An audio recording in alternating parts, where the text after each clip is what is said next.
Boa noite. O meu grupo ele é composto por Ariane, Magno e Viviane, e nós estaremos falando um pouco sobre a imigração no século XXI. A imigração é caracterizada pela entrada de um indivíduo ou um grupo de indivíduos estrangeiros em determinado país.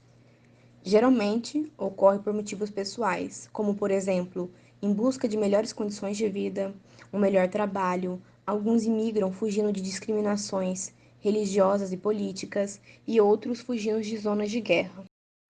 Aqui, como vocês podem ver, temos uma tabela com os principais grupos imigrantes. Nas principais nacionalidades de 2018, em primeiro lugar, temos venezuelanos com 39%, né, de imigração e refugiados no Brasil, sendo que antes ocupavam o terceiro lugar. Em segundo lugar, temos os haitianos, com 14,7%. Em terceiro lugar, os colombianos, com 7,7%, que antes ocupavam o quarto lugar. Em quarto lugar, temos os bolivianos, com 6,8%. E em quinto lugar, os uruguaios, com 6,7%. As dificuldades enfrentadas pelos imigrantes. Problemas de acolhimento. É de grande falta instrumentos de integração social que promovam o acolhimento destas pessoas, principalmente quando levamos em conta os refugiados que chegam ao nosso país em situações de completa fragilidade, geralmente recorrendo a instituições não governamentais, como por exemplo ONGs e setores de algumas igrejas. Domínio da língua portuguesa. O Brasil é caracterizado sendo um país monolíngue, ou seja, a maior parte da população não domina outro idioma a não ser o português. E isso acaba acarretando grandes dificuldades com a socialização, inserção social e também aplicações de políticas públicas aos imigrantes, principalmente aos que dependem do atendimento em locais públicos. No Brasil, é de extrema dificuldade a regulamentação da situação migratória, impedindo assim de um imigrante conseguir reunir seu núcleo familiar, revalidar seus diplomas e ter acesso ao mercado de trabalho e também à moradia. Lembrando que essas pessoas não estão imunes a sofrerem preconceitos, racismo e xenofobia. Todas essas dificuldades acabam sendo agravadas pela vulnerabilidade social da própria condição de ser um imigrante. A tendência é que as imigrações atuais no Brasil continuem aumentando, sobretudo as de populações advindas de países subdesenvolvidos ou com uma precariedade na situação econômica, além de povos de regiões marcadas por grandes conflitos. O número de estrangeiros no Brasil vem aumentando e o número de brasileiros no exterior vem diminuindo. Entre 2004 e 2012, a presença de brasileiros fora do país caiu pela metade, de 4 milhões para 2 milhões. O que se percebe é que há grande crescente evolução do Brasil no cenário econômico, além de relativa prosperidade dos países emergentes frente à crise financeira no mundo desenvolvido, vem contribuindo para que os países desenvolvidos tornem-se lugares atrativos para as rotas migratórias internacionais. Oferta de emprego no auge da economia cafeeira. O Brasil recebeu diversos imigrantes, dentre eles japoneses e alemães, o que acabou fomentando uma nova identidade cultural para o país. No século XXI, essa situação ainda se torna evidente, visto que haitianos e bolivianos têm nosso país como principal destino.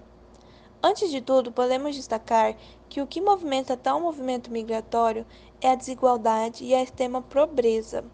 São as características principais que comprovam esse fato. Como, por exemplo, a Bolívia, que está sofrendo com uma enorme recessão, sendo o seu índice de desenvolvimento humano um dos menores do mundo. Nesse sentido, fatores econômicos e sociais é a principal causa e incentivando desse modo a constante imigração para o território nacional. Além disso, a busca por melhores oportunidades colabora com essa causa. Além da falta de trabalho, aliada com as melhores condições de vida, faz com que cidadãos, principalmente da América do Sul, imigrem de seus países. Quando chegam no Brasil, entretanto, se deparam com a falta de mão de obra, somada com a péssima condição de trabalho, sendo às vezes até escravizados, sem seus respectivos direitos trabalhistas. Esse cenário mostra-nos os problemas gerados advindos desse fenômeno. A vinda de visitantes e imigrantes ao Brasil era regulamentada até pouco tempo pelo Estatuto de Estrangeiro. Em 2017, foi promulgada a Lei de Imigração, que dispõe sobre os direitos e os deveres dos imigrantes e dos visitantes, regula a sua entrada e a sua estada no país e estabelece princípios e diretrizes para políticas públicas para imigrantes. A nova lei se vê não versa apenas sobre direitos e deveres dos estrangeiros que estão no território nacional, como também visitantes ou imigrantes, como fazia o antigo estatuto, mas também alcança a situação de brasileiros que saem de forma temporária ou definitiva do Brasil. Ao falarmos sobre os imigrantes no Brasil, nós precisamos falar também sobre o CONARE. O CONARE é um órgão criado pela Lei nº 9.474/97. Ele é o Comitê Nacional para Refugiados. Ele foi criado com o objetivo de melhorar a gestão de refugiados no Brasil. Ao CONARE compete analisar solicitações de refúgio e declarar se as solicitações atendem aos critérios necessários para a declaração de refugiado. Uma outra importante função do CONARE é a promoção de políticas públicas para assistência e proteção dos refugiados no Brasil. Para finalizarmos o vídeo, precisamos falar sobre a necessidade da criação de políticas públicas. A grande maioria dos refugiados entram no Brasil de forma ilegal e, sendo assim, não conseguem ter os benefícios mínimos que aqueles que são legalizados têm, como obtenção de carteira de trabalho e cadastro de pessoas físicas, o CPF.